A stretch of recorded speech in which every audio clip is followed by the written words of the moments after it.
I am I I don't know, for example, what to believe in.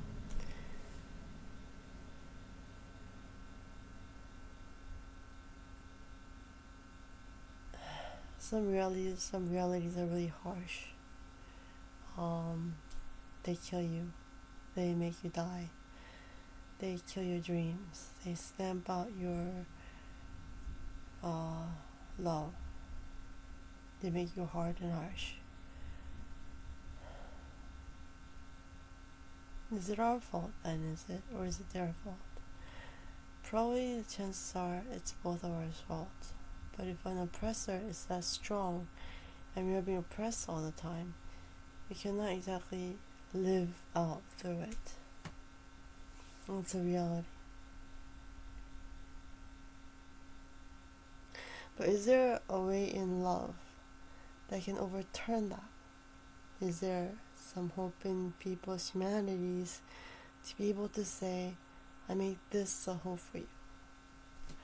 So I don't know whether I should persist in believing the impossible hope that lives in every human being, or just go with the reality of things and say that's impossible and just dismiss it. I'm 40 some years old, and to be in conflict with this is a little maybe too oldish, or maybe it's a never phasing out game as long as you live. But I don't know what to think yet. I haven't made up my mind. I don't know if it's wiser to say that man is weak on these things and is strong on those things, so I'll put it this way to get what I want. To get this friend. Sometimes it's needed. I mean, if you, like I said before in the previous video, but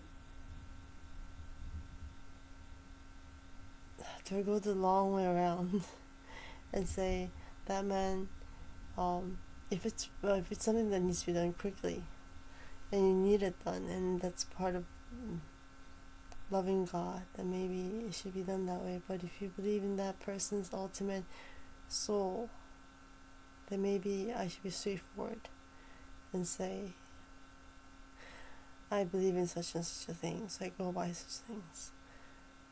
But I don't know yet. I don't know how that works. I don't know how that turns and lifts take in the reality and what it should be.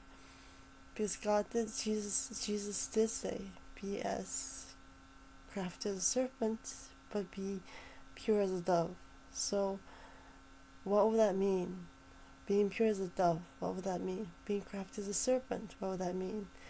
Jesus did praise that evil manager who said, I will go and do my master in this way and save myself. So there is some of that.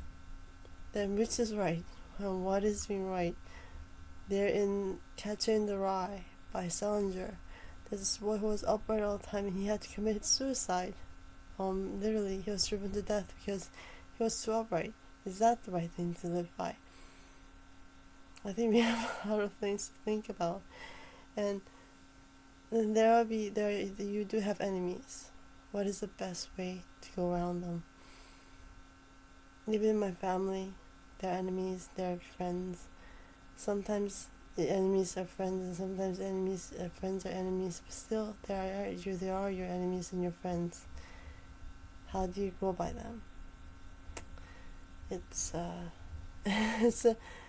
it's a ever treacherous waters to tread. And what do you do by them? Well, in God and in honesty, maybe. Let's think.